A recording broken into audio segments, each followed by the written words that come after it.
Look closely at these walls. Today, they are just iron skeletons, bleeding rust onto cracked concrete.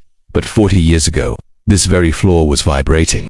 The air was filled with the deafening roar of 1,000-degree furnaces and the sweat of men who built the modern world. This isn't just decay. This is the graveyard of the American dream.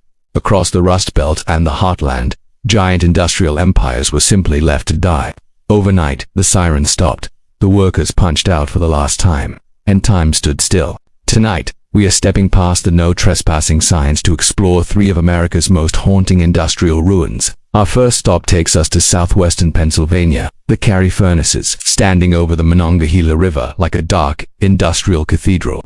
These furnaces operated from 1884 to 1978. At its peak, these furnaces inhaled trainloads of iron ore, belching out thousands of tons of molten iron every day. It forged the steel that built the Empire State Building, the Golden Gate Bridge, and the battleships of World War II. But in 1978, the fire went out. Today, the Five Sisters stand completely frozen in time. If you walk through the shadows of Furnace Number 3 at dusk, you can still find old time cards sitting in their racks. You cannot talk about American industry without talking about Detroit and the Packard automotive plant, spanning 3.5 million square feet. This is the largest abandoned factory complex on Earth. During World War II, they pivoted, building the legendary Merlin engines that powered the P-51 Mustang fighters. Walking through these empty assembly floors today is a surreal experience. The silence is heavy. Our final stop takes us south, to Birmingham, Alabama.